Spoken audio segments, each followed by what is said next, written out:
You stand by.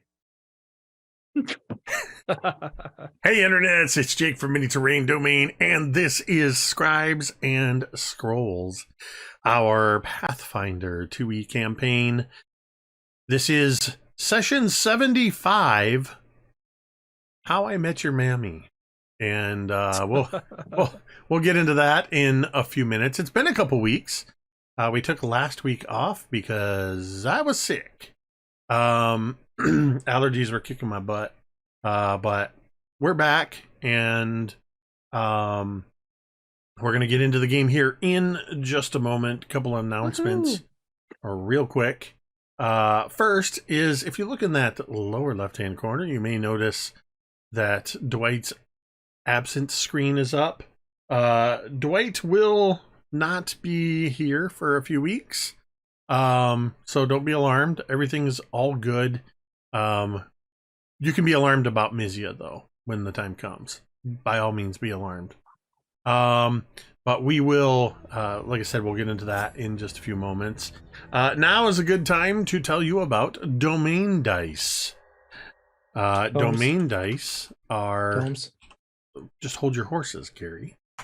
Domain dice is your way to influence the game. For $5 tip subscription, gift subscription, Ko-fi support, or 500 bits, you can purchase domain dice for the players. They have different uses in different games. In this game, they are called domain tomes. Let's try that again. Yes. Apparently I have to change my... That flex wasn't quite as impactful as I wanted it to be.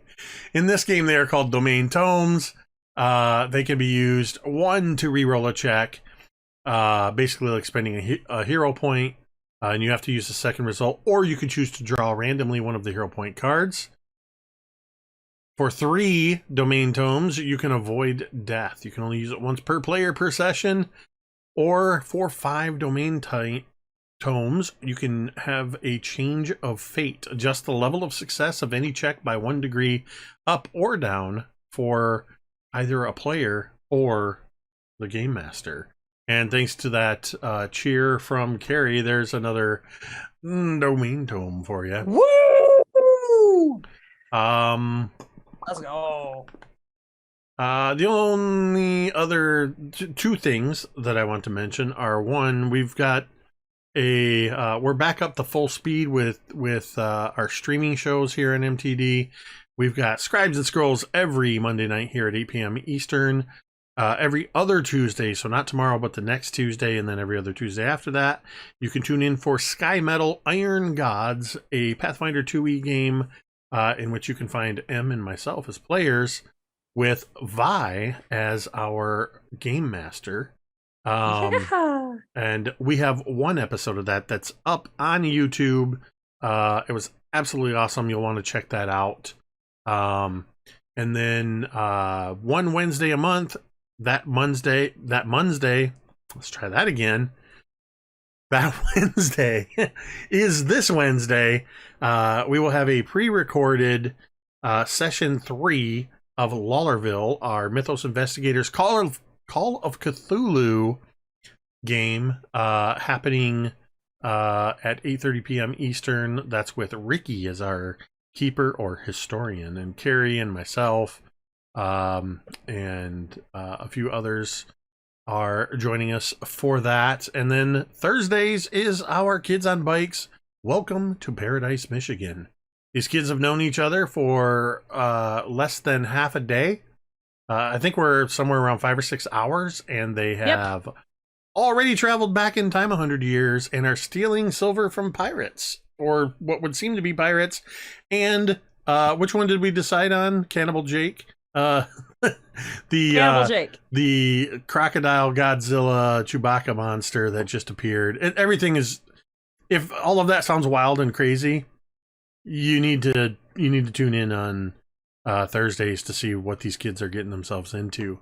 But that's enough about that. We have a game happening right here in just a moment. But first, I just want to remind you that you matter.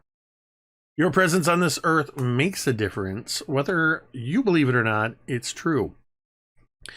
there are any number of reasons that we can find ourselves struggling, and that's okay. It's okay to not be okay. It's okay to struggle and have difficulties with certain things, but please know that you do not have to struggle alone. At any time, you can come into our chat and type !help, and a couple of URLs will show up there, or they'll show up along the bottom of the screen as they are now. The first is findahelpline.com, a free resource. You put in your location, and you will get the names, phone numbers, text numbers, websites for numerous help services available to you. Or you can check out TakeThis.org's growing list of resources. We encourage you to please check out those websites, bookmark them, save them for yourself, save them for a friend, and remember, you matter. With that, what time is it, Cari? It's time to find some paths, bitches. So, you have been heading north of Turtleback Ferry to investigate what caused the excessive flooding in town, to check out the ancient Thessalonian ruin of the Skull River crossing. What has been told to you is a dam that could be the source of some problems. On your way there, you heard a distraction in the woods that you followed up on to find a bear trapped in a bear trap, and quickly discovered that an ogre was coming to capture this bear. This ogre was no ordinary ogre, but rather this ogre had a weird, his right arm from the elbow down was essentially one giant finger. Flip managed to convince this ogre that he was a dragon, and the ogre took off running into the woods. The bear was insistent that you go this way. You found yourself at this old farmhouse, dilapidated and run down, overgrown fields. While there, Marda took to the air, trying to stealthily observe this house that's all boarded up. Unfortunately, the malformed ogre with orange skin and a seemingly melting face looked right up and saw them. And it turned into a fight. Bad luck. Following this fight and the killing of this particular ogre, Marda, again in the air, spied somebody peering out through the front door over the porch of this house, while Cain and Teera have headed into the barn. Vornush'ka is in the field, and Mizya and Flip are still in the wood line. Marda is floating about 30 feet in the air. As Cain and Teera entered the barn, Teera just barely avoided getting snatched by one of three ogres that has suddenly shown up. And that's where we're going to pick up Teera in the barn as you see these three ogres. As a reminder, like the others you've seen so far, they seem to be slightly malformed. The first one has three arms, two of which are wrapped around Cain's neck in a sleeper hold, and the third one is now holding a dagger to his temple. Shit. The second one is standing next to that one, and is this particular fellow has very large white eyes, almost like they're cataract over, but seems to be looking between you and the other ogres. And the third ogre that is there seems very twitchy and nervous, very thin, has that sort of almost looks like he skipped every leg day ever, and he's just looking very twitchy, as this first ogre with the three arms has Cain in the sleeper hold. Shit. You hear Cain going, Oh Oh, fuck. And Kane, Okay. you see Kane's eyes sort of flutter and roll back, and he loses consciousness. God The damn ogre it. has the dagger to his temple, and he looks right at you, Teera. No. I see you with that big sword of yours. Unless you want to see what your friend's brains look like, I suggest you put the sword down. Oh, shit. One of the ogre with the big eyes, looks right at you and looks you up and down. Hogwarth, it's a girl one. It's a girl one. We're not supposed to talk to the girl ones. Shut your mouth, Jeppo. What Mammy doesn't know won't hurt us. Oh, fuck. Oh, my God. No. Mammy said if they's a girl and they isn't her, we isn't to even look at them. Okay. Just God damn it. put your sword down. So I'm kind of frantically, you would see Teera is just like pissed at this whole situation and that they've gotten the drop on her at first. And then she sees like Kane kind of go like slack. And she looks back over her shoulder. Does she see are there people here? Like, there was presumably like a druid maybe. And like, are there people in this barn or have we entirely miscalculated? From where you're at, you can see you're in the front part of the barn. You had gone through the doors into the barn, and you knew that there were kennels, and in fact those big giant dogs are in the kennels and are growling. And behind you, the barn seems to be divided in half, and there is a wall with a door set into it, and this door has a heavy bar in front of it. So I can't see really. You cannot see what is on the other side of that bar. Fuck. And that door. You see the first ogre, who was identified as Hograth. He's now pressing the dagger to the temple, and you can see a trickle of blood. And I would push it all the way in. I hold my hand out, and I just like. She's trying to cast a spell. No, and I just throw my sword on the ground. I'm like, ting ting. Fuck. Stop. I don't think you're in a position to be giving orders here. I've got this one. Please. Oh, is he your mate?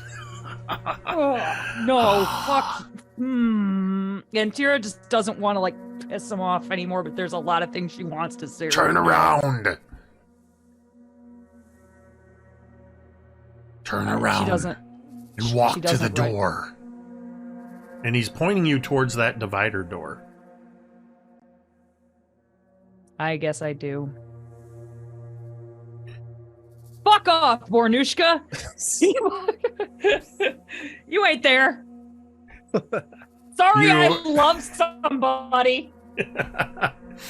You head towards that door, and as soon as you get there, he says, "Lift the bar and open the door." How close are they behind me? They are keeping their distance at about 15 feet. God damn it. Oh, there's one more idea out the window. I would like take the bar off the door and kind of like, does it come off entirely or is it on like a hinge? It's a big heavy piece of wood that you have to sort of lift up and set down. I lift up and I don't set it down. I toss it because I'm pissed off. Okay. And I give a dirty look over my shoulder. And I don't do any other fucking things. As you throw it to the ground, open the door and step inside. Do it! No! Oh my god. And I open up the fucking door. And I look. Are there other people in here? As you look into this part of this chamber, this barn, you see... Don't act up on me tonight. Tomiko is a terrible influence in the chat right now. This music is She wants me to do something very stupid. Tamiko, a bad influence? Never. She's encouraging me to do something stupid. So you see in this, just as a reminder, because I did describe some of this first part that you're in, there's some mounds of molding hay, some grain stores. There is a large, crude-looking still. There are catwalks, so on either side of the entry door, there's a set of stairs that lead up and catwalks that lead towards the other side. And then the doors, the massive door that you just opened with the bard thing. As you look into the next section, you see, as you look in there, the majority of this large chamber, there's not much light that is getting into here. Stretched between the catwalks, the ceiling, even part of the floor, you see web everywhere that seems to kind of swirl around and coalesce into a funnel that dips towards the floor and into the shadow at the back of the room. In each corner, up on where the catwalks are, so there's actually doors on either side, those catwalks from the outside, you can now see looking in, there are cages in the corner. And within you can see iron manacles hanging down that are bloody with dried blood. And one of the cages, you can see a couple of emaciated figures manacled to the bars. As Hogrith yells, he gives a loud whistle. Got something for you to hold on till later, biggin'. And It's biggin'. You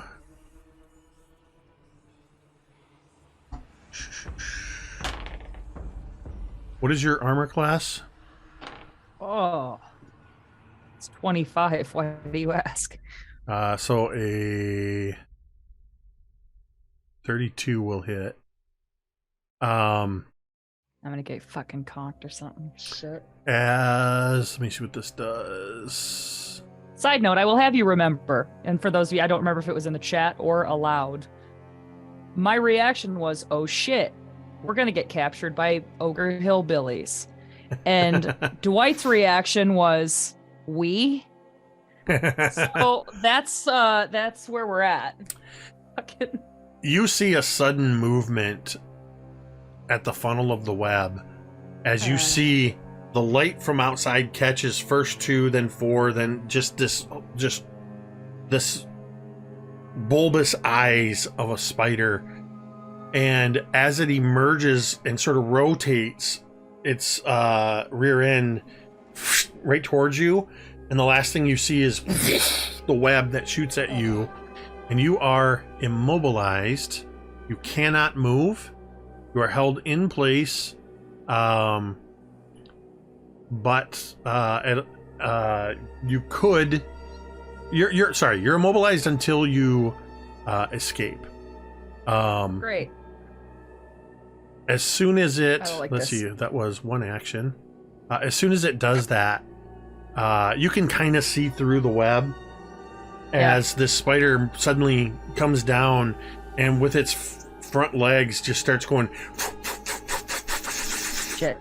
And you feel yourself being rolled up, lifted, and carried to the back of the barn.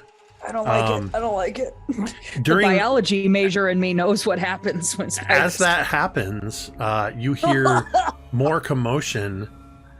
You hear the sound of something heavy thrown into the room, and then the spider moves away from you. A few moments later, thud, something lands next to you. Presumably Kane. Yeah, figured. And then you hear the sound of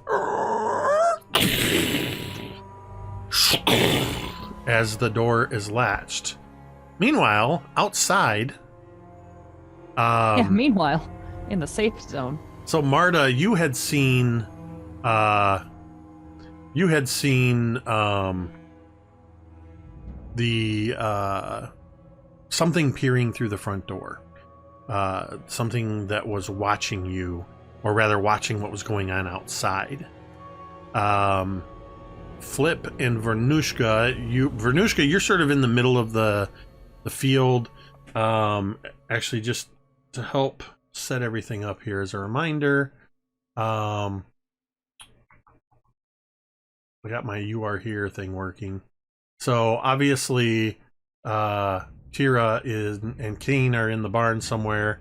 Vornush'ka is over here by the dead body of the one ogre.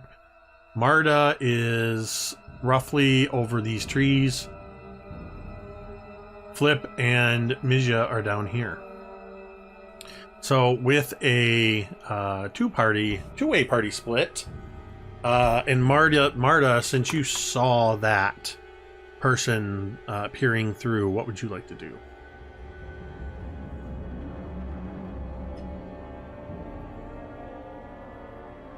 Marda's going to I think Marda wants to case around the building just to see if there's any kind of like entryways or any other way of getting into this place that isn't boarded up.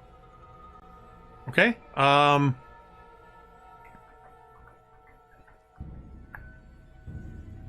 You will need to do... I'm going to have you do... Just going to double check this. I think it's a search.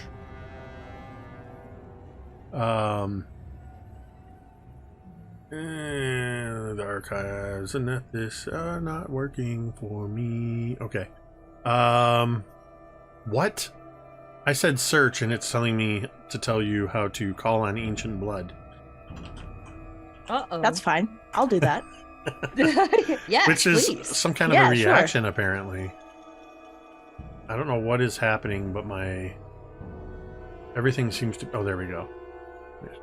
Search. You seek meticulously for hidden doors, concealed hazards, and so on. Right. So I'm trying to figure out what you're using for this, if it's just perception or something more. For now, let's say...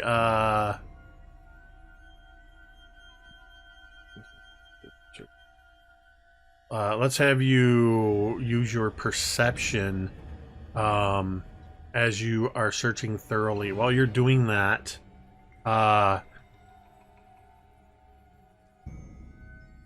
Vornush'ka and Flip. Vornush'ka, you are sort of in the middle here. Okay. And Flip, you're still watching from the trees. I think I want to know Vornush'ka first, since you're kind of closer and literally between these two locations. What do you... what are you going to do? Vornush'ka first takes a deep nostril sniff.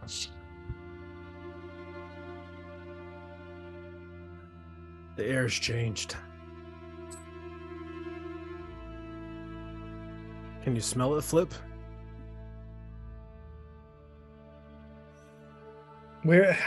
Sorry, like in how many feet is Vornush'ka away from Flip right now? Probably like somewhere between 30 and 50 feet. Oh, well, never mind. She has to shout at that. Hey! Well, then she just gestures, like, you know, and Vornush'ka does the war chief symbols of you see, you smell, do you hear anything going on? Hand signals, these things. Flip is gonna point to himself, and he's gonna say, "I don't know what you're talking about. The only hand gesture I know is this one." So Vornush'ka sees that, and she sees, like, you know, him gestures to the whole world, and is like, you know, fuck it. And then Vornush'ka's like, yeah, exactly. It's good to know that the two of you are on the same couldn't wavelength. agree more. And then after he does that, Flip is going to give Vornush'ka a thumbs up because he realized he knew two hand signals, and he's going to sort of dip back a little bit into the tree line, and he's going to whisper to Mizya. He's going to say, "Well, it was nice knowing them. Hillbilly ogres is where I draw the line." And Vornush'ka kind of like, did I see where Teera went in? Which Teera and Kane very quickly ran ahead to the barn, went in, and have now been gone for a few minutes. And it's been absolute silence. Make a perception check. And I'm going to...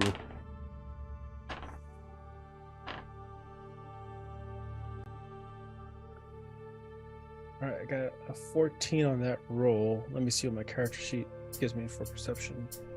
Marda, go ahead and make a another. I'm going to have you make 2 more because you were already at the front of the house. I want you to make 1 for each side of the house. So that's a 25 in Pathfinder, which is a 4 in D&D. Sorry, I make jokes. Damn. It makes me so sad when you build up our hope. Actually, the 24 is your best chance. I gotta see what my guy's got here. Not this guy. It's this one. It's a stealth score of 13. While Jake is doing math, so check us out on spring.com. Sorry. The ogres inside, despite the conversation with Teera and everything, they got a 33, and one of them crit on their stealth. So you have heard nothing from the barn. Well, that kind of heightens the Vornush'ka's senses because Teera is not the quiet type. And that kind of triggers like a something isn't right here. Vornush'ka unsheaths her blood axe, which I think you called Orc Splitter in the last session. And you we'll called begin the Orc Splitter.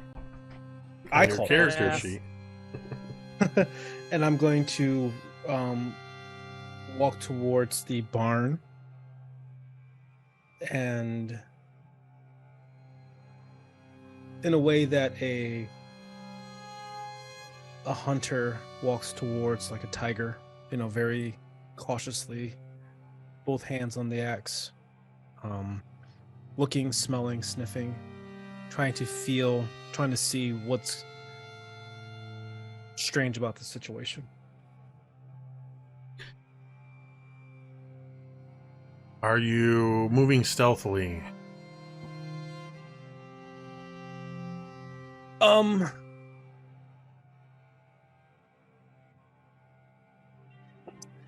Not intentionally. Okay. Then I will take a. Wait. Yes, I do. I do want to move stealthily. Okay. Wow. Vornush'ka's growing as a person. This is a strategic choice. Easy. I'm proud of you. So go ahead and roll your stealth. 23. Really? Well, because I got plus 13 on stealth. That 10 is naturally. exactly the DC you needed to beat. Stop it. Nice. So as you start approaching the door, the front door to the barn is partially, just slightly ajar, and you are able to get to it and peer inside in time to see these 3 malformed ogres, as one of them with 3 arms picks up a big timber and places it over the door that's midway through, And you see no signs of Teera or Cain, but you see another ogre with very large eyes lean down and almost like cradling it like just some precious thing he just found. He picks up Teera's sword from the ground. Can I smell Teera or Cain? Does Teera never bathes? I mean, I have been bathing regularly, you dick. I would say because of the moldy hay, the still, and the fact that this is a dog kennel, you wouldn't be able to pick out Teera's or Cain's scent in the midst of all of this. Let that be canon that it takes a dog kennel, a barn.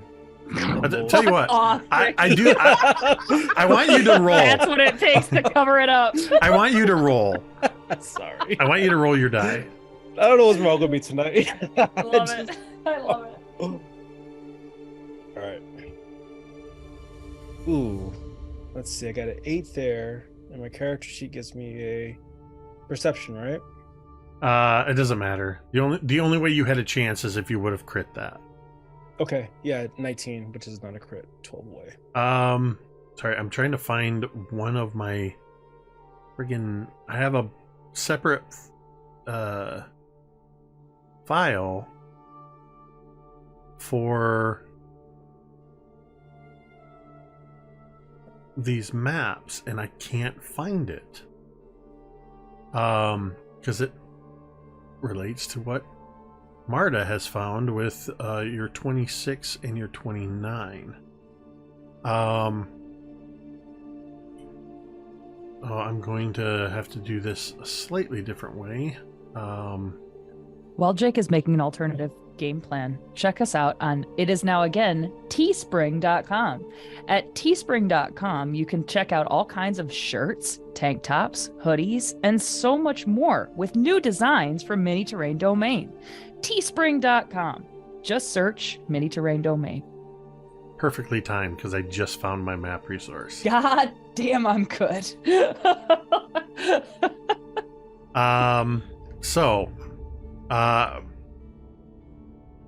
As you're looking through the door, not able to determine where Teera and Cain are, but seeing Teera's sword in the hands of somebody else, we're going to cut to Marda real quick. Marda on the eastern side of the house. As you get over there, you just see windows are pretty tightly boarded up.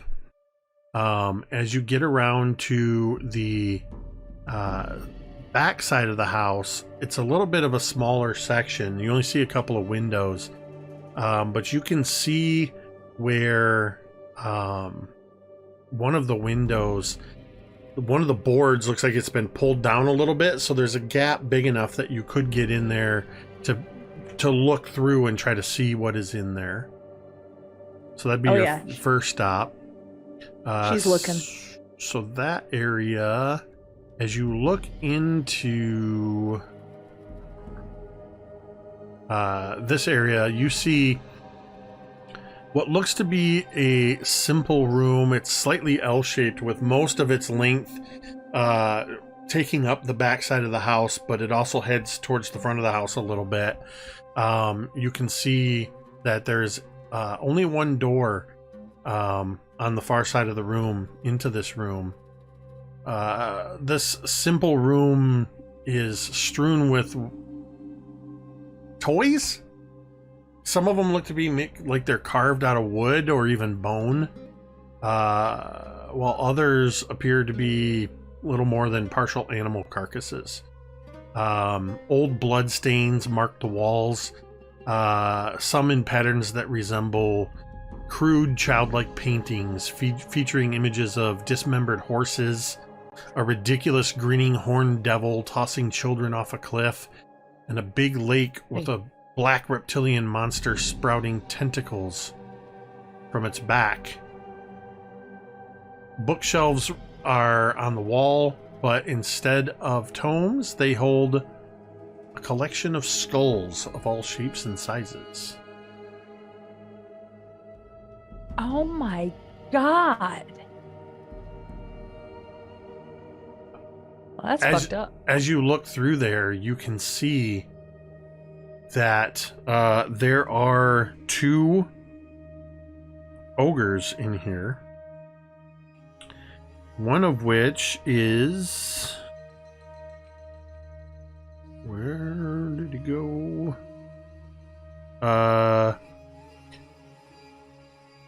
One of the ogres seems very dirty. Just absolutely filthy. The clothes are just caked in grime. It otherwise seems to be the least malformed of the ogres. And you see it kind of reaching over towards the one of the large skulls on the shelf. And then there's a scuttling as another ogre that its legs seem to have completely be useless, but its upper body is just ripped as it just quickly skitters across the floor and straight up punches the other ogre. You don't touch my skulls! Them's is mine! Touch them again and I'll add yours to my collection. And the ogre that got punched just... I was just looking. Oh my god. Oh my god. Would you like to move on? Or do something else? Well, at this time, Marda would like to move on. There's like a narrator in the video game of this. Would you like to move on or do something else? Just push X to skip the Press dialogue X to sequences. skip the cutscene. You can click your mouse on the left side of the screen to keep moving. Yep. No more of this needed, thank you. So you got a 29 on this far side of the house. For this, as you come around the side, this section of the house that sticks out the back, there's a boarded up window facing the back. There's a couple of boarded up windows facing the west, and there's one boarded up window facing the north or front of the house. As you airwalk in close on this side, there is a pungent odor that is emanating out from between the boards. It smells like somebody who has not bathed ever. But there's also a very strong scent of death and decay. In this room, as you swing in low to look, I would like you to make a stealth check.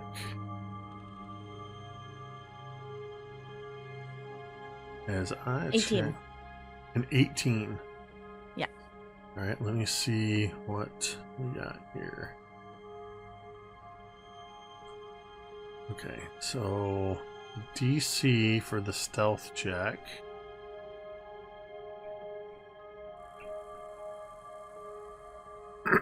Sorry, I'm using a conversion, and the way these are laid out more like stat blocks, so I'm trying to find it. Okay. There's nothing to indicate that you've been seen or heard as you begin sort of moving past the window silently, walking on air. The back window, the 2 side windows, or the window around front? Which do you want to peer through? The back window. Okay. As you move to that back window and you peer inside, getting closer to the window, the stink of this room is nearly overwhelming.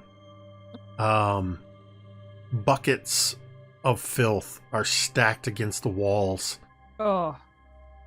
And glancing down, you see that there are literal filth buckets stacked below this window. Oof. You can hear the buzzing of fat, ravenous flies lazily circling around these filth buckets.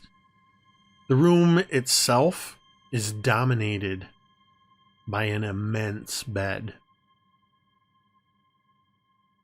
This bed looks fit for a king or queen in terms of size, but not in appearance. Its ratty sheets are stained beyond hope.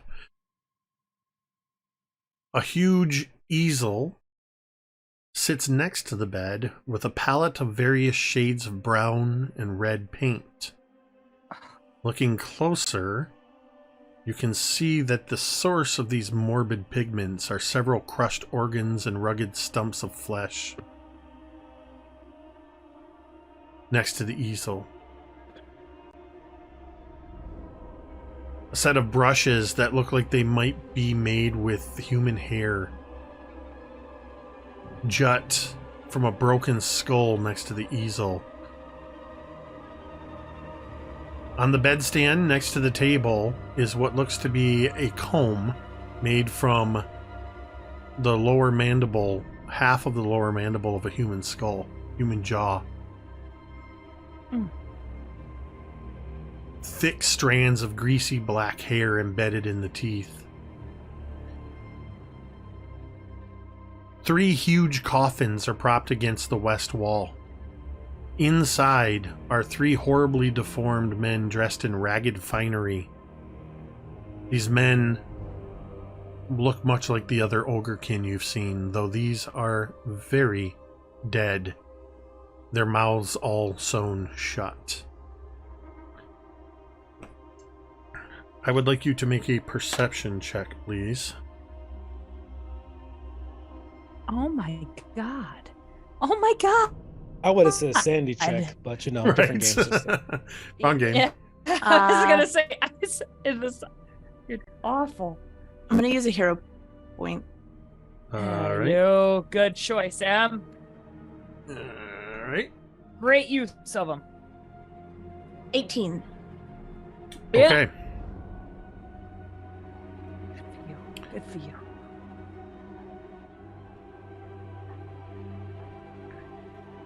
I have 4, 3. See, 1, 2, 4, 5, 6, 7, 8, 9, 10. Roll me a d10, please. Oh. 6.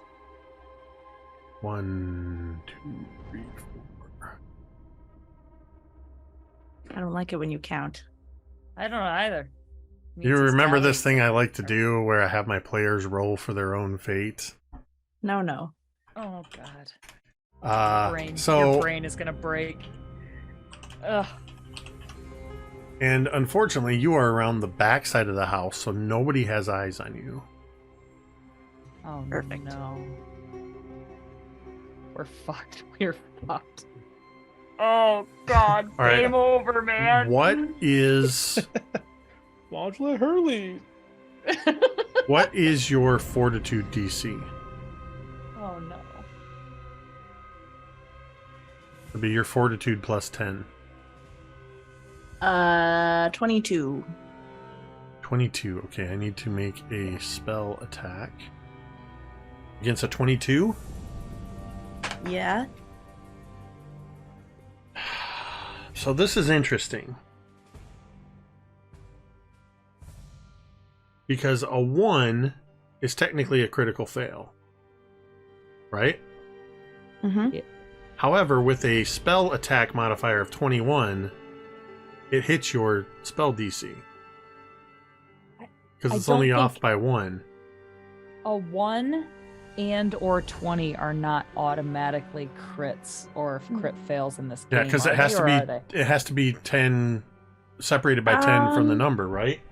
I don't think that's true. I think it's either or. But I have to check. This is this is a critical situation. This would be a great time for me the game master, to have limited edition hero points, of which I have none. That's a bummer. That's a shame. So let's see. Crit. Get a critical success by rolling 10 above your DC or worse. Critical failure by rolling 10 lower.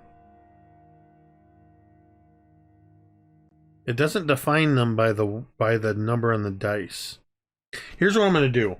Oh, it might just be critical hits, because critical hits is 20 plus 10. Oh, so either 20 or plus 10, but it might be different if it's.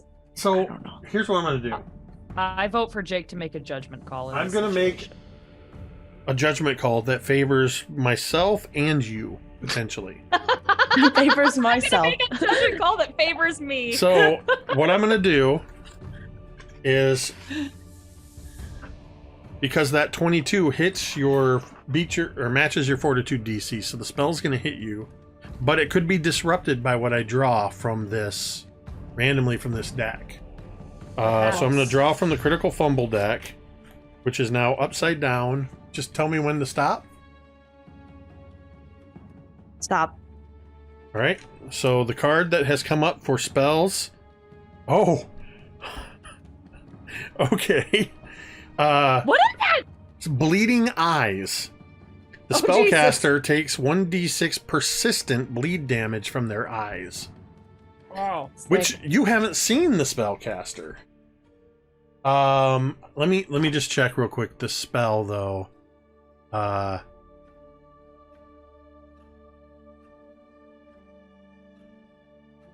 You would hear, so in this moment, you realize what you missed when you were searching the room. Seeing that empty bed was because the creature that cast it was a massive mound of flesh wearing flowing red curtains as covering, as clothing, as this gargantuan female ogre is plastered against the ceiling, almost like she's gripping it. You as a spellcaster would recognize that she has cast fly on herself, having heard you outside and lifted up out of the bed and was hovering against the wall, but now you're aware of her as you hear this thick tongue casting this spell. And out of the ground outside the window, black tentacles rise up and begin to wrap themselves around you. You, Marda, take... Oh, you got lucky there. I rolled 2 1s and a 3. So you take 5 bludgeoning damage, and you are grabbed by these tentacles.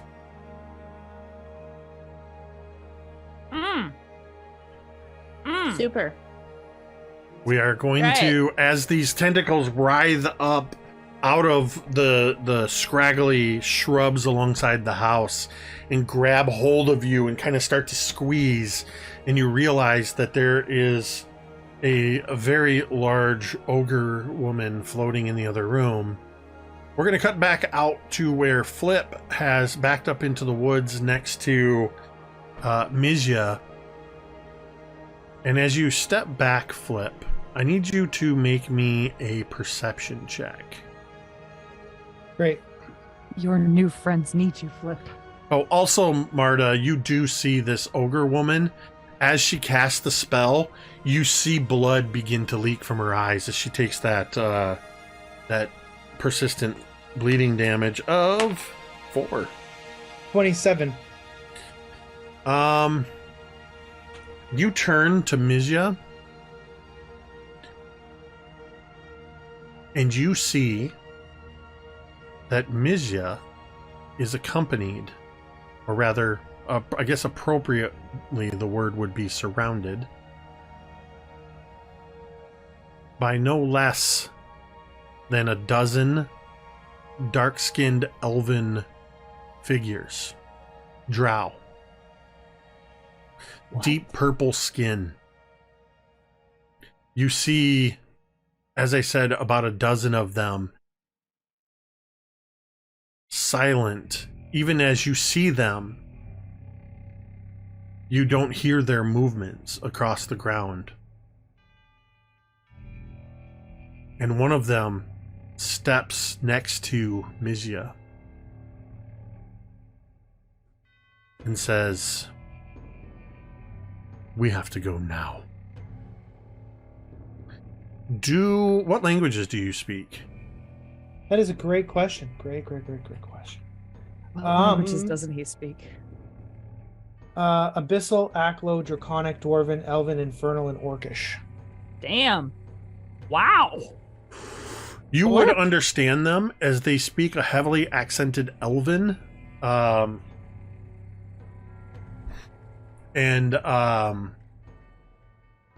They say, as one of them steps in and says to Mizya, "We have to go now."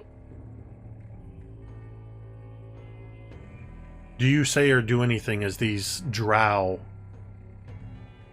Maybe. are surrounding? I will tell you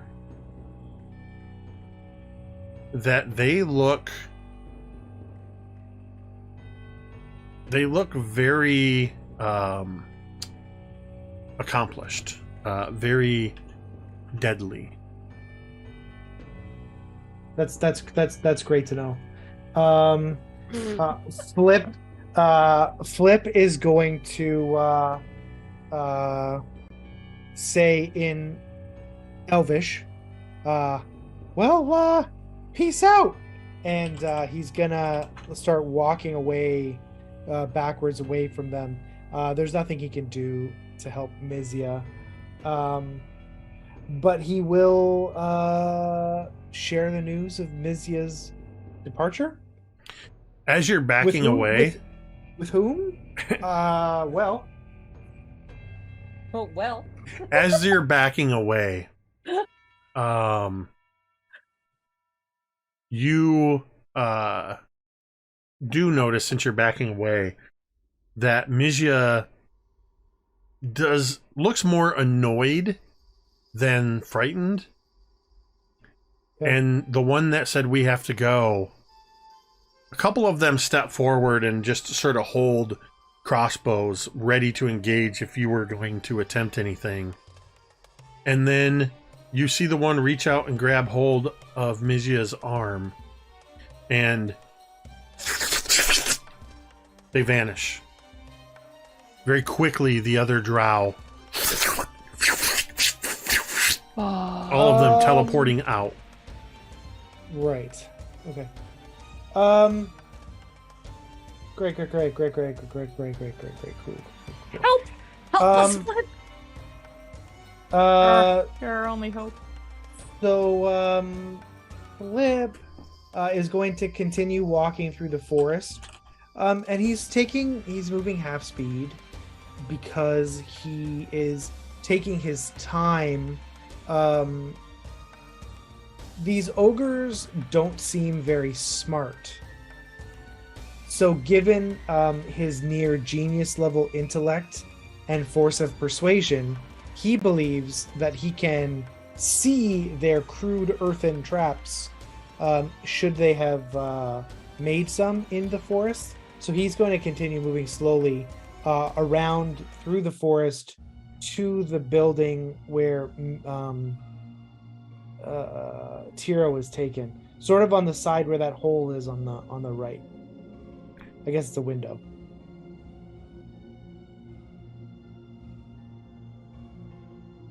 This way? Yeah.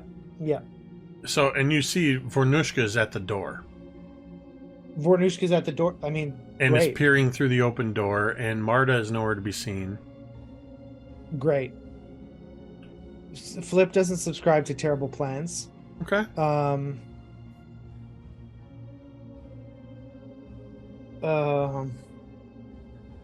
So you said you were moving at half speed across the yard?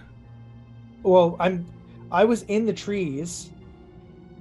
Right. So you're moving across the whole yard towards the barn. Except I'm trying to stay in the trees. Are there no Oh, you're trees? you're going around this way. I got you. Correct. Yeah. I got you. Okay, yeah, that'll take you a little bit of time. Yep. And that's fine. Yeah. Excellent. Mean, So I know where you're headed. Yep. So we are going to cut to Vornush'ka as you are here at the entry to the barn. You can see the inside. You can see the three ogres just locked this door that's in the back here, and you can see that there are catwalks that lead up along, and there's doors here and here. What's on the other side here, you have no idea. But in here, there's the broken still and the kennels with the dogs and the three ogres. What would you like to do? Vornush'ka looks around first. Where is everyone else besides Teera and Kane? I can do a perception check if you need me to. I would like a perception check. Let's just see what you get here. Roll stealth. Gosh. I would like to. Yep. Nope. You would like to do what? I would like to, instead of a rolling stealth, I'm going to attempt to create a distraction, and I'm going to use my deception to throw my voice and make it sound like an exotic bird is in the opposite direction of me. So, caw. Badass. Okay. So that'll be a deception check. That is 35. That is a very Convincing bird call. convincing bird call. Right. Yeah. Obvious. Yeah, Vornush'ka, like, I got a nat 1 on that, and my perception's only like 11. So it's like 12. So that bird sound. I mean, you can hear the bird sound. Indistinguishable from Yeah. other birds. Aside from the sound of the bird and what you see before you in this room, you don't pick up anything out of the ordinary. You don't hear anything else. Okay.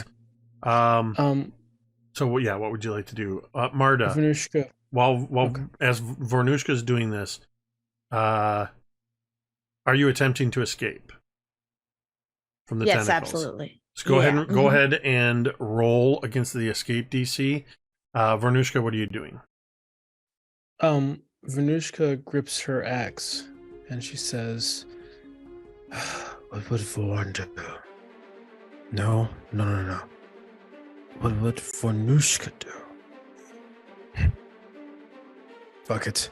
And we're going to like just rush in through the front and try to crack down that door to figure out where is Kane and Teera. So you're gonna rush into where the three ogres are standing there. Correct. Gotcha. How badass. All right. So as you come rushing in, tell you what, we haven't done one of these in a while. Roll me a D100. Oh, Okay. Lord. I love it. All right, so my single die is a 1. My double digit die is a 0, 0. So that means 100, right? No, that's a 1. That's a Oh, it 1. could be 1. Depends on how you look at it, yeah. That's a 1. Oh. That's how I read it. Yeah.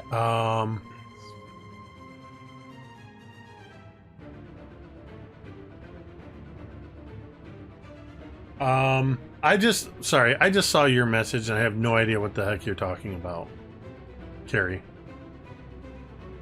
No worries. Oh, You can tell me at the break. Yeah, that was a while ago. Did you say it's not a Carrie or big deal. Gary? I said Cari. Both. I reiterated to him what you had said. Oh, great. Thank you. It's fine. You're welcome.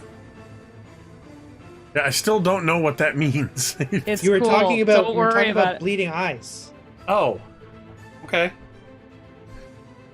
Anyway, sorry I brought it up. I thought something was going on. No, you're fine. You guys have unintentionally derailed me. Marda, what was your escape DC? Or your escape attempt? A 9. Yeah, you are absolutely still grabbed. You take 8 bludgeoning damage as more blood spills from the... well, you've heard enough information that you can surmise this is Mammy bleeding from the eyes in this room. Can I do a thing? In a moment. Okay.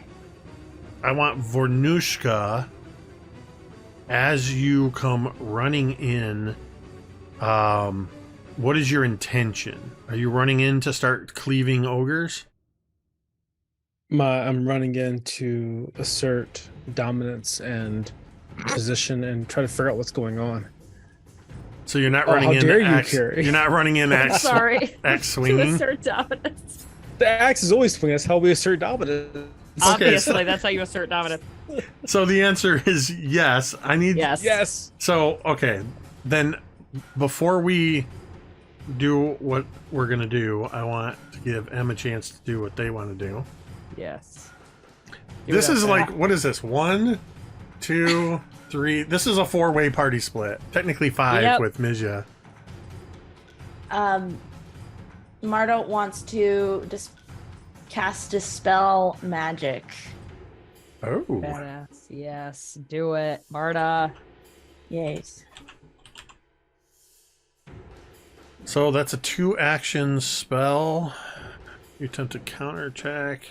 So what are you rolling? I'm guessing my spell attack against the DC is my guess. Attempting a countercheck, add the relevant skill modifier or other appropriate modifier to spell against the target's DC. So, yeah, it would be against her DC. Which is... Where is it? Where is it? Okay. Yeah, so go ahead and roll that check.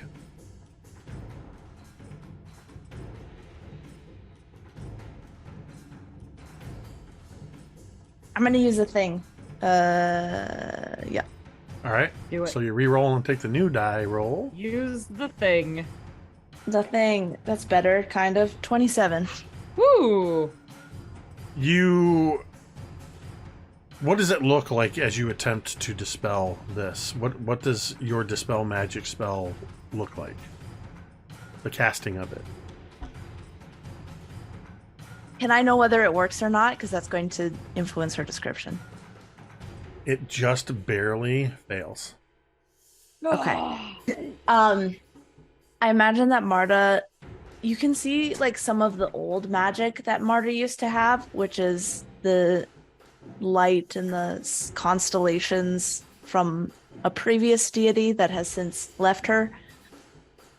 And she tries to, like, you can see these like butterflies and dragonflies in that usual like golden hue begin to wrap around these tentacles. But as they do so, you just find that they, as soon as they touch these tentacles, they seem to almost disintegrate into nothing but stardust every time. And as you do that, you just hear from inside. You've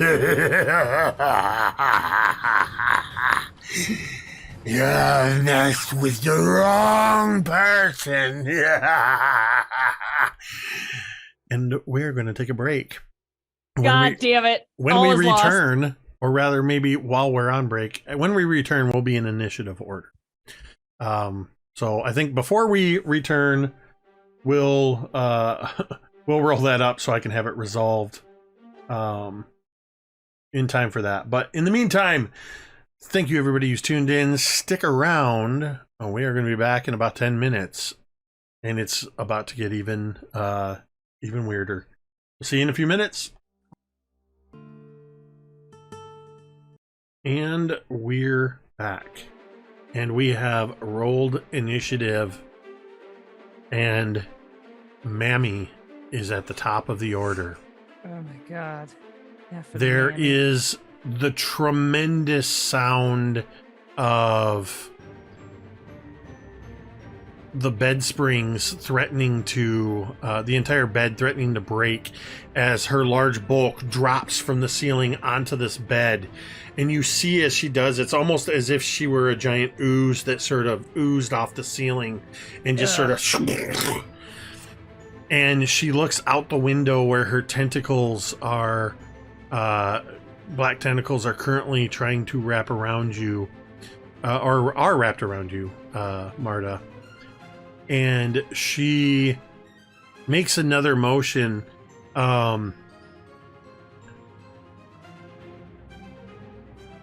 Says some more arcane words. And you need to make a fortitude save.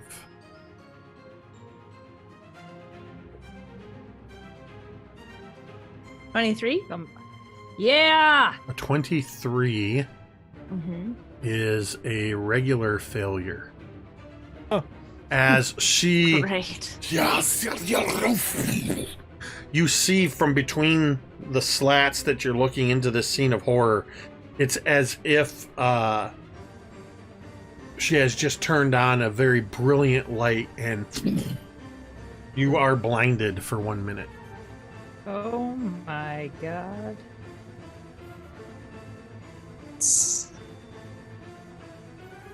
Vornush'ka, Yes. you rush into the three ogres standing in the barn. Mm-hmm. They turn to face you, one of them awkwardly holding Teera's Frostbrand sword, greatsword. The other two preparing to look like they're preparing to take you on. You've got three ogres standing in front of you. What would you like to do? What's the structure of the barn like? Wood. It's Pillars, wood. Hay. Okay. Is there like hay and stuff around, or is it empty? Yeah, there's some moldering hay. There's dog kennels with barking dogs, very large barking dogs. Mm-hmm. Okay.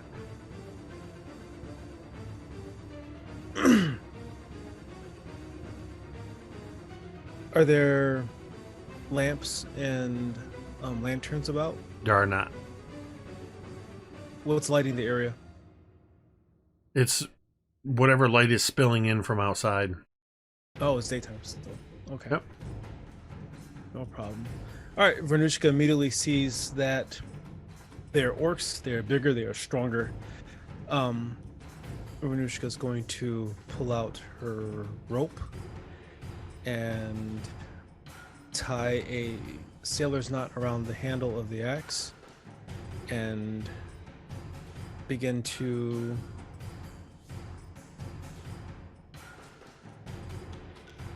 You're gonna tie a rope around the end of the axe?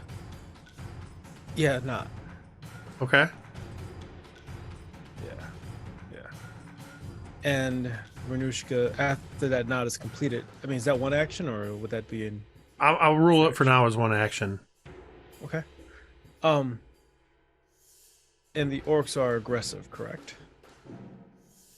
Yes. We're past the point of talking. Okay. They don't look like they want to talk. Great.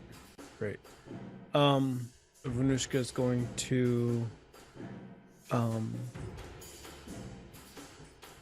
how far away am I from the orcs? You just ran right Ogres. up into them. They're ogres. Oh. You're facing directly. Ogres. Okay. Great. All right, if I'm right close, then I'm going to slam the axe into the shin or the foot of one of the orcs as hard as I can. Okay. Make an attack.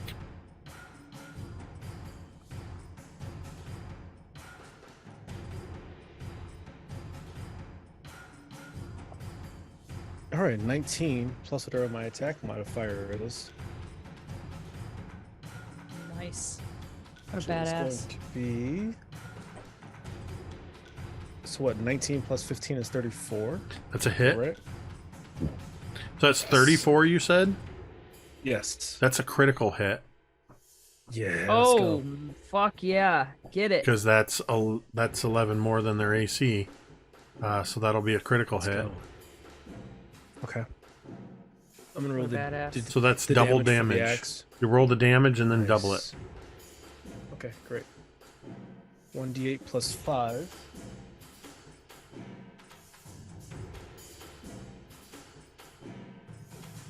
That is 6 on the d8 plus 5, which is what? 11 times plus 2 is 22. 22. And so as the axe slams into what I'm imagining is the top, is it metacarpals? Am I saying that word right? The top bone structure of the foot. That's the That's toes. a metatarsal. What's the foot bones called? Metatarsals. Metatarsals. It's not Yep. metatarsal. Okay. Nope. Metatarsals. See what you did there. In between I'm trying to split right in between like that big thumb of the foot, the big toe, and that first pointer toe, like the meat of it. Oh my god. And then Vornush'ka immediately takes the rope that is tied to wrapped around her wrist and begins to Empire Strikes Back, fly around the AT-AT, running around the orc to trip it up. Okay.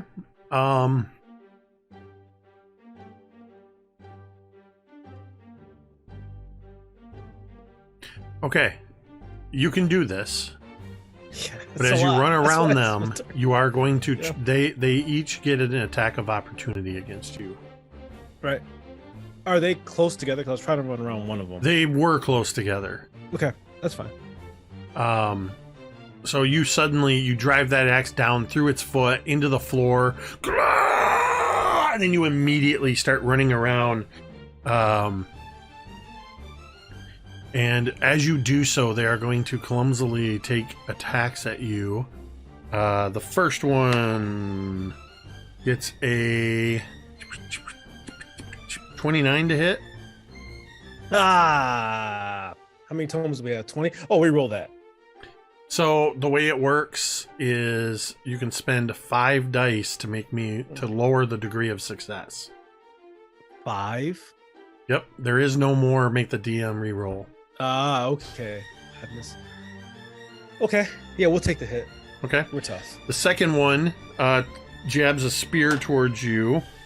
That is a 31 to hit.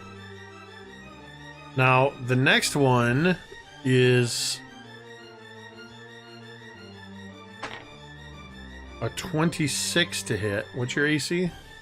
It's at 26. Okay, so all 3 of them are going to hit. Cari, what is the damage dice on your sword? On my sword, it is. Let's see. Damage dice. It's a 3d12, And then 1d6 cold? and then 1d6 cold. Correct. Okay, so 3d12, jeez. So, Vornush'ka, as you're running around with this rope, a spear jabs at you. You take 13 points of piercing damage. As soon as that spear is pulled out, as you run past, another one jams into the meaty part of your thigh, and you take another 11 points of piercing damage. As you make your way around, almost making a full loop, this ogre with the big eyes spins around in an arc, wielding Teera's greatsword, striking you in the chest for 21 slashing damage and 6 cold damage, so 27 damage. I think you've taken close to 50 damage. You're muted. Vornush'ka is muted because she had the wind knocked out of her from both of those hits. And trying to find the hit points on the character sheet. Hit points on the character sheet. That's a good question. I don't know. Upper right. Upper right, Ricky.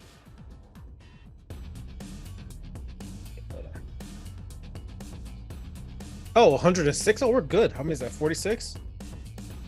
Yep, I think so. Yep, that sounds about right. No, we're down to 60. Oh, we're good. We can do this again. Pshaw. Yeah. So you're able to make one full loop around them. Yeah. You'll have to continue running around them on your next turn if you want to keep trying to do this.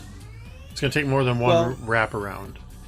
So to be clear, I was trying to go for one orc specifically, but if I get all three of them, that's fine. The way they were so close together, there's no way you could have All three gotten of them? just one of them. Okay. Nice. Okay. Yeah, so I'm down to 60 hit points. So you're also out of actions. Yeah. Because you use an action to tie the rope, an action to attack, and an action to run around. Yeah. And that was their reaction. Yeah, she's gasping out of breath, wind knocked out of her. Bleeding. But we're gonna bare our teeth and maybe do it again next turn. In the room at the back, as this happens, and we see the sword sort of slash into you and the arc of blood, and then some of the blood instantly freezes and turns to ice crystals and clatters across the floor. A couple of those ice crystals roll under the door dividing the barn, and the camera moves past them into the corner beyond the funnel web, where we see Kane and Teera wrapped in cocoon-like in web. Teera, it is your turn. Can I make a strength check to just try to, like, burst out? So you can attempt to escape, which is... Could it be athletics? Typically athletics. Wait. You attempt to check using your unarmed attack modifier. Okay. You use your unarmed attack modifier. Okay. Which, let's see, unarmed. I don't have anything written down for unarmed. Is it just my strength mod?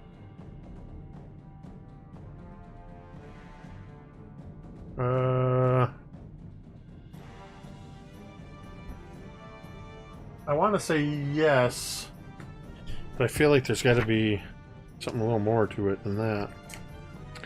Still learning Pathfinder, y'all. Unarmed. 283. It's a weapon trait. So, about unarmed, attack uses your body rather than manufactured weapon. Unarmed attack isn't a weapon, though it's categorized, blah, blah, blah. So it's part of your body. An unarmed attack can't be disarmed. It also doesn't take up a hand. Doesn't say anything about modifiers. Okay.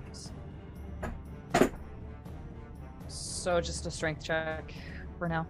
I believe so, yes. Okay. Let me just... Yeah, do that. I got a 22 strength check. How do you burst out of this web as you just meet the DC needed to escape? So I imagine the shot is very much like this, it clatters through, and like you see the camera follows it, and then you just see this like two bundles kind of laying next to each other, and then you just see one really moving, and then just, and then Teera takes like a deep breath because it's been a little like stuffy in there. And is that just one action? One action to escape. You get free, and you removed the condition. So yeah, you're no longer... Can I help Kane get free with my second action? Yeah, you can make a... This time you can make an athletics check to rip the stuff away from him. That is a 37. Yeah, it's like you tear it like the webbing that it is. It's a little sticky, but you peel it away, revealing Kane unconscious. Do I hear the commotion of the fight from outside? Oh, absolutely. Okay. Just on the other side of the door, you hear I would want to fucking fighting. like bull rush through this door. and just like get a good run up and just fucking shoulder through it. So you're in the back corner, and you were brought back there by the spider. Yeah. So you would have to move through the webbing. Okay. Can I try to move through the webbing? Carefully.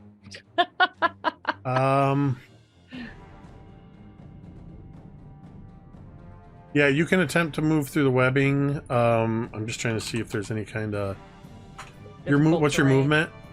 My movement is 30.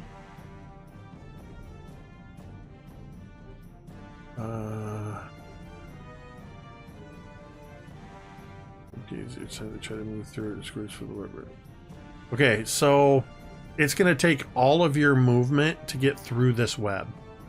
That's okay. I will take it. In one action. That would leave you with no actions because that's your last action. That's okay. I will have made progress. So yeah, that's enough to get you on the other side. And you're now basically facing the door that's closed, and you hear the commotion on the other side. Okay. As you do that, you hear behind you. You got sound gated. Is it like ticky? I hate it. I hate bug clickies. Fuck. Fuck. The spider comes clambering down from the ceiling, and it is going to lunge at you, and it is going to attempt to bite you as it swings down off of its web with a 8 on the die. That is a 23 to hit. That does not hit me. So strong, yeah. You're able to sort of pull back just as it snaps, and you can see the venom dripping off of its fangs. It's going to try again. That's a 15. And it's going to use its... Nope, it can't. You already used its movement. So that's all of its actions. That takes us to the barn ogres. The ogres are going to lash out at you, Vornush'ka, for their turn. They've already done so on their reactions as you ran around them. The one ogre with 3 arms reaches down and uses one action to yank your axe out of its foot, and is going to attempt to attack you with your own axe. That is an 11 on the die. That's a 26 to hit. Well, it's the lower end of 26. I have the high 26. I believe. Whoops! You said that was a D8 damage that axe does. Well, when in the hand of someone who doesn't know how to use it, it's actually like a 1d4 minus 1. But in my hand, it's 1d8 plus 5. You take 11 points of slashing damage as he slashes at you with your own weapon. He takes a second swing. That's going to be, let's see, normally it's a 15, it's a 10. That's the second time he swings, misses.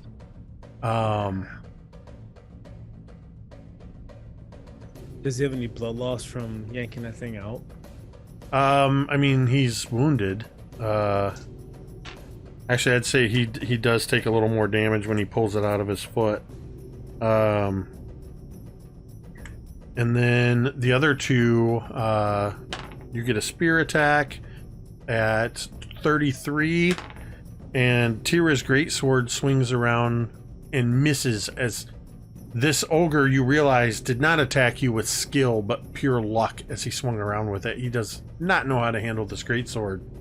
Damn right he doesn't. You do get struck with a spear, taking 15 more points of piercing damage. What was the first number in damage? Was it like 26 or something? No, that was to hit.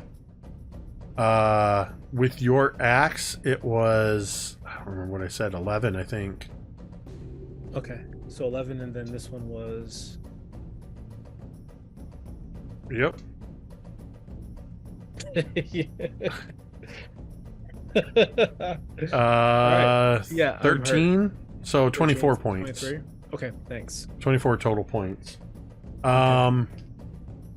As these three ogres are just hooting and hollering.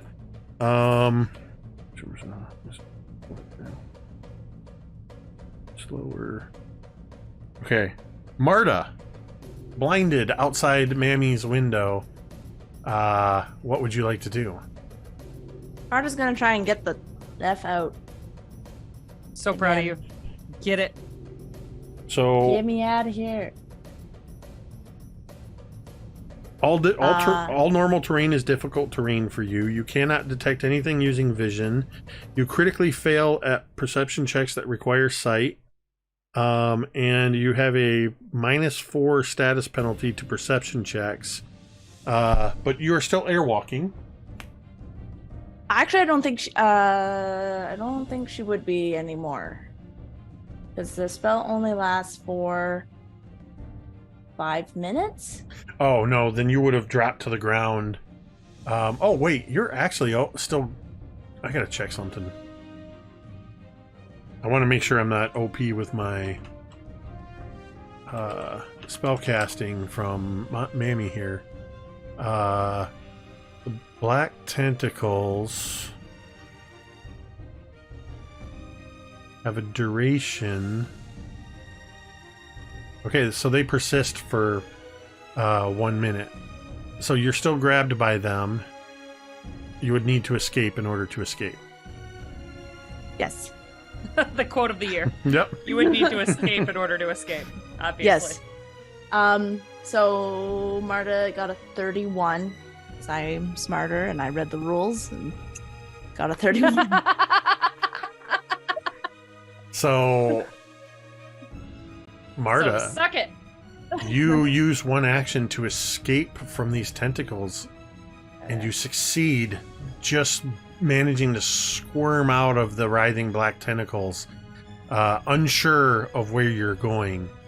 The ground is difficult terrain. You can only move half your speed in one turn, or one action. You've used one action so far. What would you like to do? Running away. Where? Running away. Away. If she's going to try her best to try and go towards the barn. Okay. I was lost. Roll me a d8. This is the kind of music that's like fucking don't look back, go on without me kind of fucking music. Fuck you all. 7. A 7? So with that, God damn it. starting up here. Oh, that's 1, 2, 3, 4, 5, 6, 7. You head into the direction of where you think the barn is. Hooray.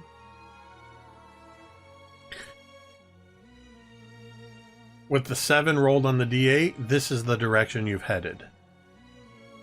Super. So the d8, think of it like a compass roll, and you, are you going to use both of your actions then to just get as far away as you can? Well, I think that if she runs into a tree, she knows she's gone in the wrong direction. I think it's close enough that in that one action, even with the difficult terrain, you would absolutely run into the trees. Okay. Yeah, And as soon as you would, I think with that, you'd have enough knowledge of the house position and everything to be able to know which way you need to go to get towards the barn. Okay. Yeah, that's what she's gonna start doing. Okay. And that's it. All right. That's Marda. Flip. Okay, so where am I? What do I see? Am I on the other side of the house? So you had made it over here and are kind of maneuvering your way around the back of the barn. And we'll say that you were able to get to the back of the barn. And that's where you are now. You definitely hear a commotion inside, the sound of weapons. You could have swore you heard Teera's grunting from something and some creature in there making a clicking noise. Okay. Are there any windows, doors, anything on the back? I don't believe there are. Let me just double check my maps. The barn has no windows and no doors except for the door on the main entrance. There's no little window there on the. Nope. Oh, excuse me, on the roof. Okay. Can I see through the slats in the barn, or are they tight? You can peer in through the slats. I think Teera or Kane or somebody had done that previously. Great. So what do I see? Peering in through, you see from the backside, you see a lot of your vision is obscured by webs. Shifting a little bit, you see a massive spider attacking Teera, who is unarmed. Oh, all right. I will spend. How wide is the gap in the slat? I'd say you could find a slat wide enough that you could fit your goblin arm through. Perfect. Okay. So Flip is going to whisper to Teera. He's gonna say,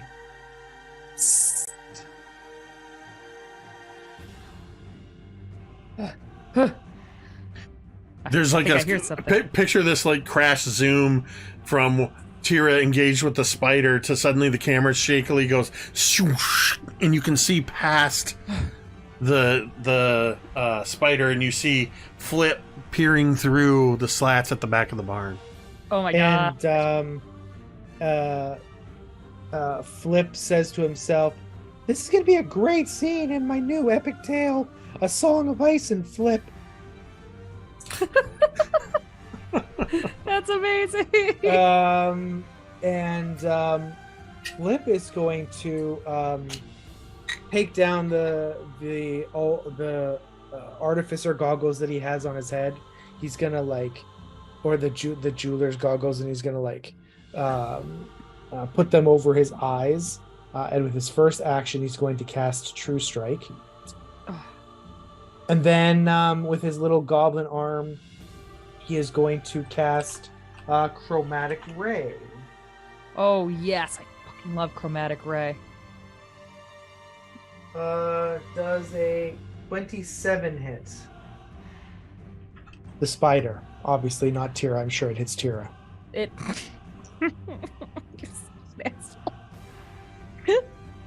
Hold on, I lost my spider. 1 second. Oh, for crying out loud. This is the moment when my browser just locked up. 1 second. This is the moment. This is Flip's new song. That Chrome has shut down. So, did you say a 30 something? No, 27. That's still good enough. Perfect. Hell yeah. I'm glad for that. Because then I need to roll a d4, and here's hoping for a 3. I love a 3. And the dice rolled on the 4. No, it's an 8. God damn it. Okay. 25 poison damage. And the target must succeed on a DC 26 Fortitude save or be enfeebled for 1 minute. Damn. That's awesome. Except I'm pretty sure it might be immune to poison damage. I'm trying to see where the creature's immunities are listed. Special skills.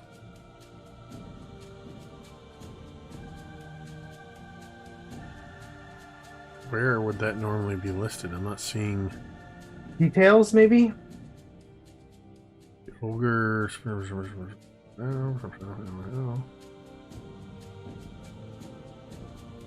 Alright, so it was how much spider? How much spider? 25. Damage? And then it has to succeed on a what? Fortitude saving throw DC 26 or become enfeebled. Fortitude, that's a 29. Okay. So it is not enfeebled. I don't see anything in here that says that it's immune Yeah. to poison, so Nice. it's taken some poison damage, and it seems to have affected it greatly. Badass. Yes. So that was a 2-action. That was all my actions. I'm done. All right. Nobody's at the house anymore, so you don't know what's going on there. I need...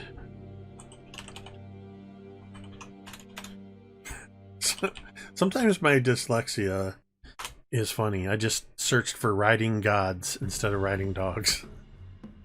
You know, connects. I just need to see, as the dogs are barking ferociously, they are slamming against their cages. What's their athletics?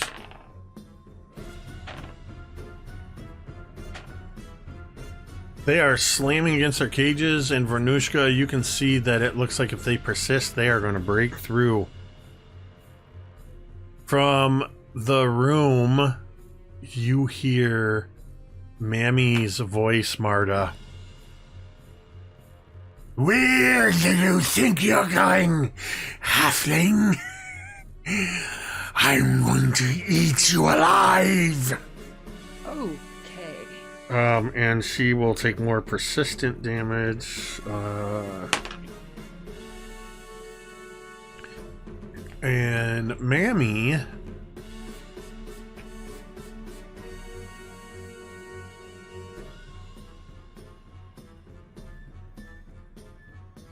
Mammy is going to... Where did she go? There she is. Let's see. Let's roll an athletics check. Is that what I want? Why don't I see athletics on here? Okay, so you hear a tremendous crashing sound against the back of the house.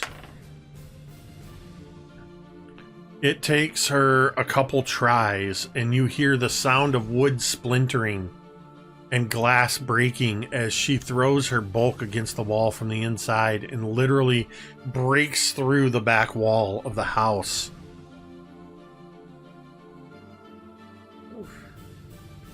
And she is going to... Ooh, I like that one. Hold on.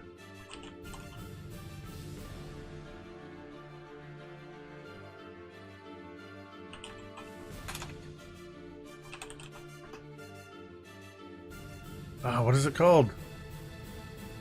Lost the name of it. Hold on.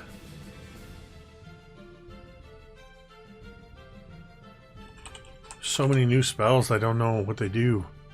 Oh, she can't do that one. It takes 2 actions. So she's not gonna telekinetically projectile at you. Ugh. That sounds gross. All right. It does kind of sound gross. It's not as gross as it sounds, though.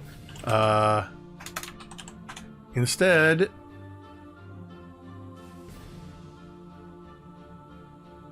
thank you for your patience as I try to get these things figured out. I think she's just going to start floating after you. So you hear the crash.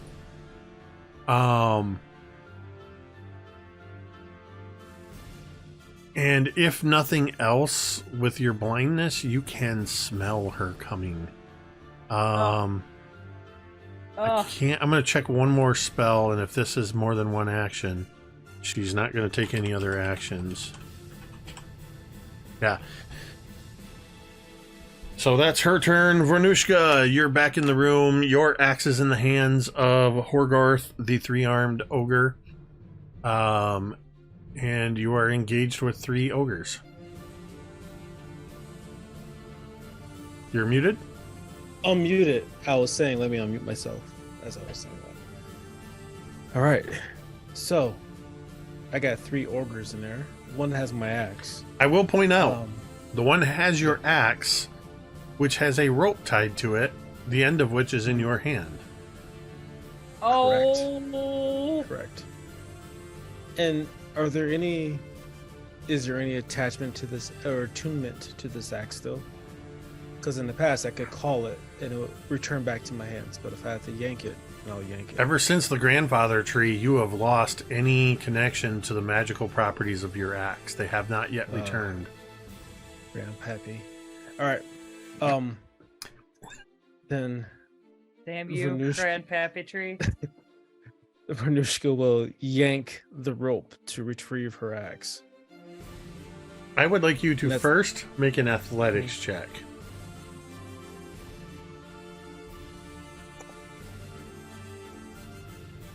I can't do math. 31. Okay.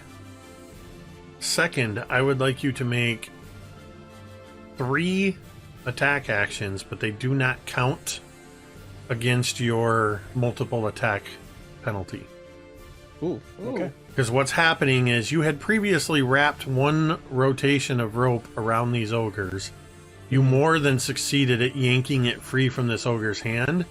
It is now going to follow the path back around, striking at each of the ogres as it comes back towards you. Let's go. Oh my god. Ooh. 4. Which? Let's see. 4 plus. That's gonna be a 19 on the first roll. Okay. You rip it out of Horgarth's hand, and it doesn't do any damage to him. It swings around towards Jeppo. 21 on the second roll. Jeppo accidentally deflects it with Teera's greatsword. Now it's swinging around towards Sugar.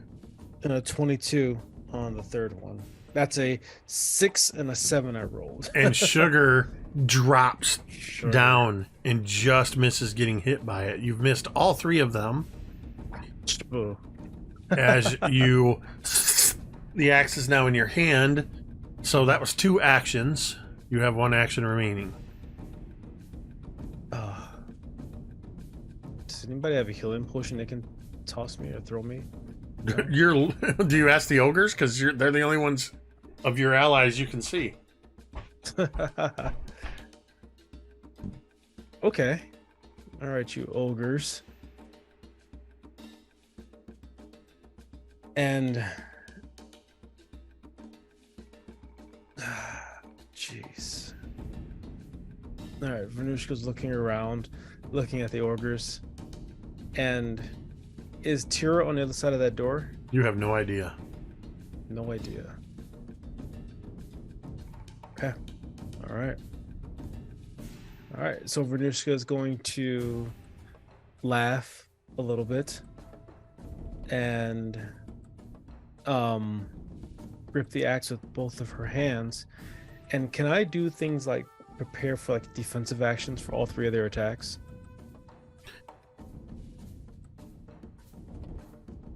Just hold my turn and prepare like to You've already used like your that. turn basically, so you can't really hold your turn. I don't think you can delay 1 action, can you? All right. I don't believe so. Okay, so I have 1 action to take then. Is that correct? I'm just double checking this. It says... Oh. You wait for the right moment to act. The rest of your turn doesn't act. Instead, you're removed from the initiative order. You can return to the order as a free action triggered by the end of any other creature's turn, permanently changing your initiative order, blah, blah, blah, blah, blah, when you delay any persistent damage. Sorry. When you use the delay action, any benefits. It sounds like you have to, when your turn starts, you have to delay immediately to take your turn, not for a partial turn. Okay. So, you can just stop, or you can take an attack at a -5 penalty, or you can move somewhere. Vornush'ka is going to move towards the... Reminder that you've learned that these ogres can take an attack of opportunity at you if you do move. Okay. Well then, if we're going to move, then we're going to move to attack, and I'm going to aim down at the foot of the orc that already ripped the blade out of his foot, and this time instead of the three-armed ogre. Yeah, if I did a vertical strike, this is going to be a horizontal because we're going to crush all those little pinky toes. Yes. Roll your attack and subtract 5.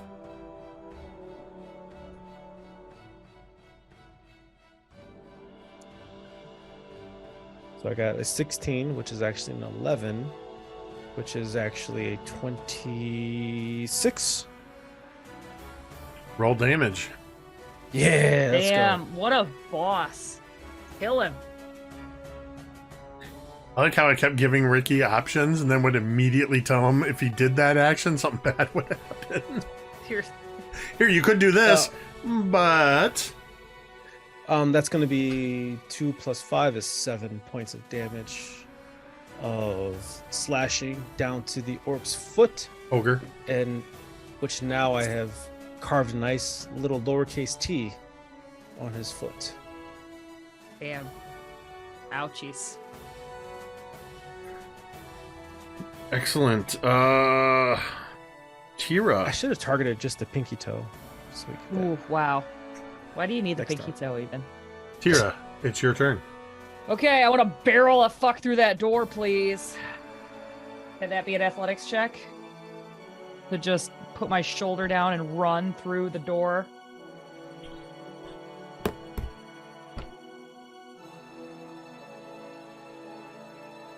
Yes. Awesome. That's a 26.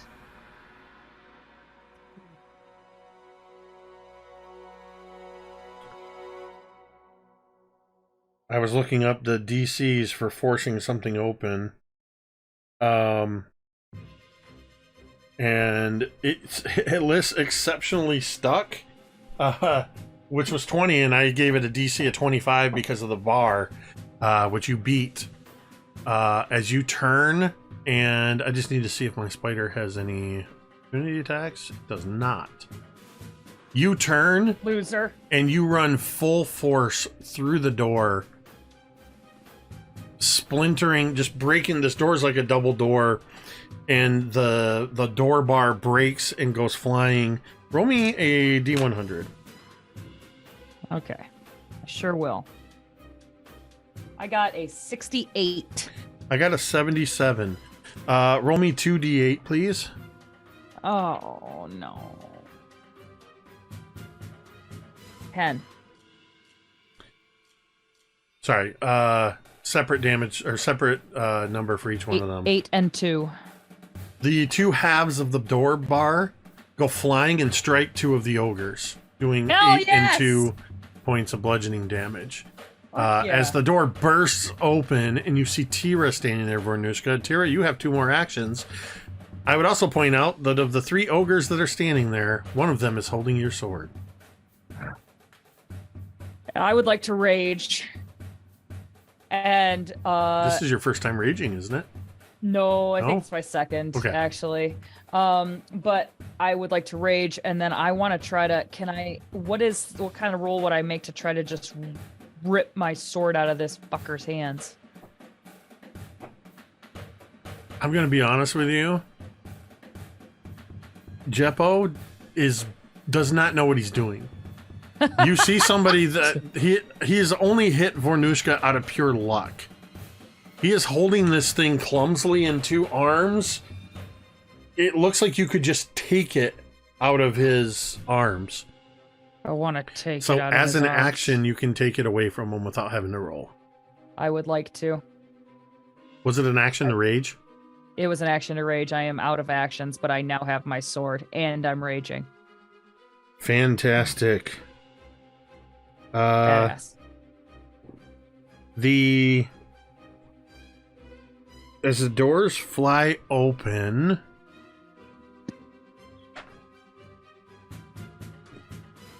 the spider disappears into the shadows through its funnel web. The 3 ogres are going to now attack their 2 targets. The one that you just took your sword from is going to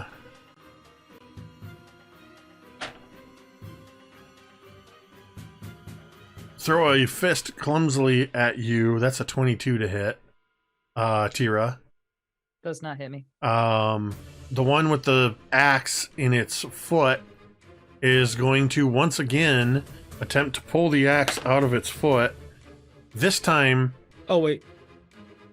Did you leave it or did you pull it back out? I just cleaved it and pulled it back out. Okay, so instead it is Unless going something to. worse is gonna happen. No, it's going to use its spear to attempt to strike you. Then, I don't think it's going to hit though. With a 20, you see as he lunges, he puts that ruined foot down, and you see him sort of just. And that was my favorite foot. You know when people say put your best foot forward? He actually had a best one. Sugar takes a quick stab at you, Vornush'ka. Tell me when to stop. Oh, God. Say stop whenever. Before I Fucking reach the end of Ricky. the deck. Jesus Christ. Okay, stop. Fine. Jesus fucking. Okay. He would sit there for 10 minutes. Like, is the computer Endlessly, working? it would be to the end of the session, actually. But yeah. So this critical fail from Sugar yes. is called, huh?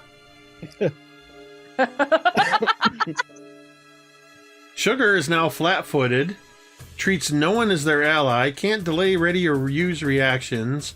All actions are to strike and will strike randomly as he is thoroughly confused. So much has happened, he just goes, huh? And he is going to make another attack.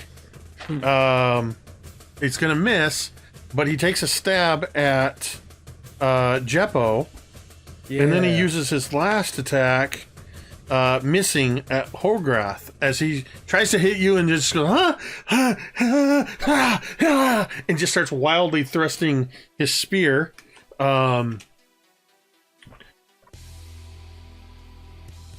Marda, you know that she's somewhere behind you. As you are blindly with the woods on your side, you hear the sounds of commotion coming from the barn that will guide you in that proper direction. That is going to... Is that what... Sorry. Are you going to continue moving? I guess I should ask first. Okay. Or are you going to do something else? So you said that I could smell her. She is. Using my words against me. Yes, you absolutely can smell her. Marda is going to reach behind her, try and pinpoint where she might be, and is going to try and hit her with a bolt of energy. I'm going to treat it because of your blindness, but you have the sense of smell. I'm going to treat it as though she has cover and give her a circumstance bonus to her AC of +2. Okay. That's how I'm going to rule that. So, you're going to cast a spell? Yeah. Gonna make a spell attack, which is a 26 to hit. Against her AC. You fire your spell blindly backwards. I'm not quite sure what you're firing at her, but you do not hear the sound of a hit. 26 is a miss. Unless you spend 5 tomes to increase it by 1 level of success. No. But she's going to use her remaining action then to move 15 feet around the tree line, continuing. All right. You get a little further along the way there. Flip. You've seen Teera burst through the door into the other room. You also see the spider move back through its web. And you see what that spider did on its turn. Is it came through, grabbed another bundle, and it disappeared into what seemed to be for its size, a small hole in the floor with the bundle. No. It has crawled into a hole with Kane. No! Great. It's a good thing Teera left. Because Flip has such an affinity for Kane. Great. Okay. So there's no way I can get back there. You could attempt to pull one of the planks free. Let me see something. I got Also, some shit. real quick, Kane was free of his bundle. Does that matter at all? Is he in initiative? He was unconscious. Oh, right. That's right. So you definitely, I forgot he was unwrapped. So you would definitely see he's not wrapped up. It is Kane, but he was picked up by the spider and taken down into a hole. I'm sure he's fine. Okay, so this is what I'm feeling. I was able to fit my arm through the thing, right? My little baby goblin arm. Mm-hmm. So, as you know, I am not only an unbreakable goblin, I am a bouncy goblin. Wow. So I have a particular elasticity that makes it easy for me to bounce and squish. I would like to try and squeeze through the space that my arm fit through because I'm so bouncy using my acrobatics ability. That is quite a way for you to twist acrobatics into trying to squeeze your way through. To twist acrobatics? Yeah. Don't fight the system. Fuck the system. I'm going to allow it, Okay. but just know that I'm doing so with a scowl. Okay. I feel great about it. He heard nothing after I will allow it. Okay. I'm going to use a tome. That is great because I went from a 5 to a 33. It's a shame nobody was there to witness this amazing feat of elasticity as you squeeze and twist your way through without even so much as scraping your delicate ogre skin. Goblin, jeez. Okra, not ogre. Okra skin. All right. So Flip's going to look around and he's going to just pull out his book and say, I don't know what he saw. I don't have to make a note of it. And then he's going to go peek in the other room and see what he can see. Well, you see through the very open door into the other room, Teera and Vornush'ka fighting 3 ogres. Okay. How tall are the ogres? They're pretty good sized. Well, one of them is seems a bit stunted at about 6 feet. But the others are like 7.5 feet tall. Great. 7.5 feet tall, you say? Okay. And how tall is Teera and Vornush'ka? Teera's around 6 feet, I think. Okay. I'm a little over 6 feet. Yeah, 6'3", I think I have written down. Vornush'ka's like 6'3", 6'4". Great. So, okay, awesome. Can I cast a fireball into the room at their heads? So I'll center it above them so it doesn't hit Vorn and Teera. You would get Jeppo and Hograth, but not Sugar. All right. Well, sure. no, because it's tricky. No, because I said he was 6.5, didn't I? Nope, you can get all 3 of them. Okay. Great. I will this is just again a allow regular one. I can't. Thank you. I can't heighten it. Bombs away. Yes.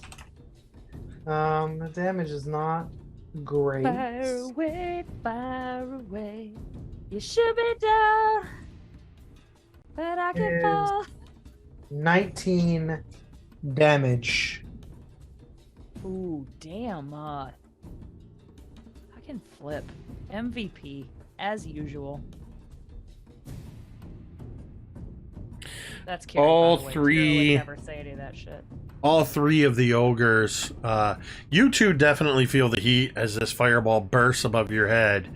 And all 3 of the ogres do their best impression of Joe Pesci in Home Alone when the blowtorch goes off on their head as they all start screaming, just as their heads catch on fire. But they are all still standing. And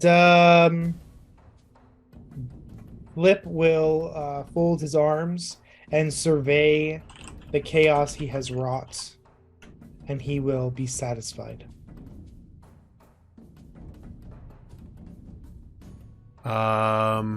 We are going to...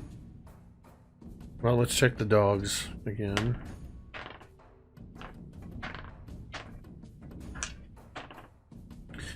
The dogs are continuing to bark furiously and throw themselves against the bars of their kennels.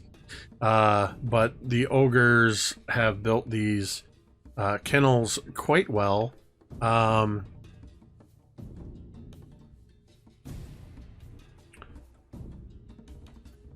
We are going to zip over to Mammy.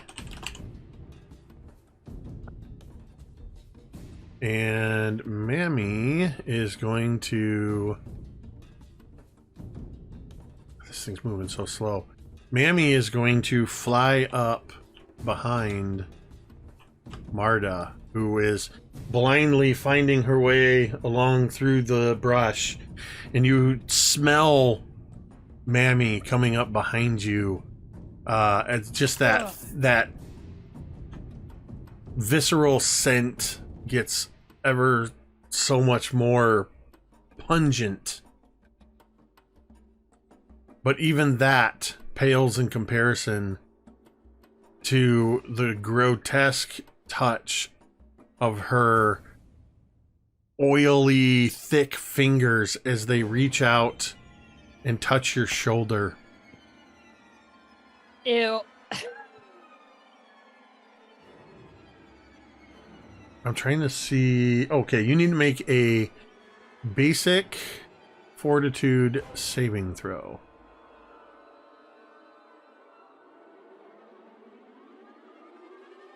$28.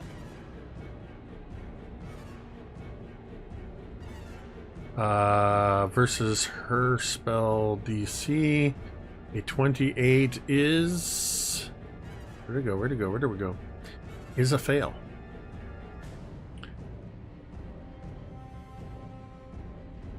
Cool. Awesome. 3, 4, 5, 6. You feel as she touches you that your life force is being leached out as she casts vampiric touch on you. How dare! Oh, I can't wait till my turn because it's gonna be an Uno reverse bitches. So you are going to take 6, 15, 18, 19, 20, 21 points of negative damage. And you hear her, as you know that this spell has also granted her, what did I say, 26 or 21? I've lost 21. So you know that she has gained half of that as temporary hit points. And as she does this, you can't see this, but you can hear it, and you just know it's the sound of a fat tongue licking fat lips as she goes,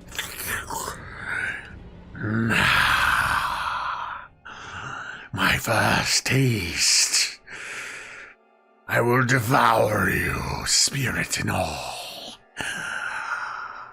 And that's where we're going to end tonight's session. Oh my god! Fuck these people. And I would like to point out, Fuck 'em. she has one action left. Oh shit! Oh wait, no, she doesn't. Let me Yeah. double check. Double check. No thanks. Vampiric touch is no, that was 2 actions. So Yeah, she moved and then Mammy. she cast that. So it will be. I'm gonna make a note here. It will be Vornush'ka's turn. Badass. We're gonna fucking take care of the barn, Vornush'ka. Let's go. Yeah, I'm gonna torch it. Yeah. Well. All don't have right. to go that Well, I mean, I far. don't need Well, fire. I will There's say. people in here. There's captured people. I will say. Thank you all, audience and players, for your patience.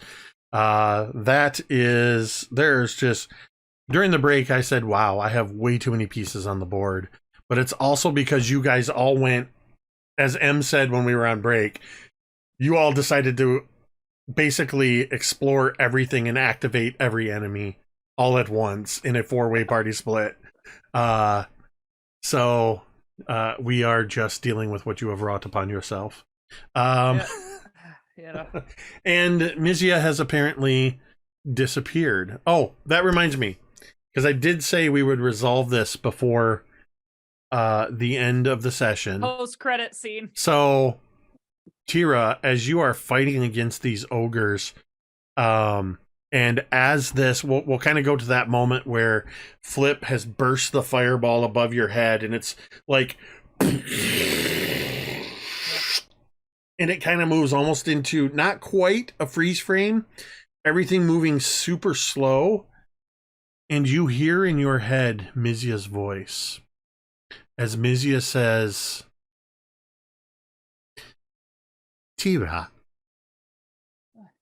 I am afraid I have to go away for a little while. Cari needs my help. I will return when I can. Everything should be okay. Yes. And that's where we'll end. Oh my god. Because, that's awesome. as I said earlier, Dwight will not be with us for a few weeks. So Mizya has left, exit stage left. And was apparently teleported out by a bunch of drow. Which, in this setting, drow are very bad. And as I said, also, I think you were gone, Gary. Once again, a crucial piece of something happened, and Flip was the only one to witness it. MVP. So that was our. That's why I'm a leader. I know all the things. That was our 75th Fifth. episode of Scribes and Scrolls.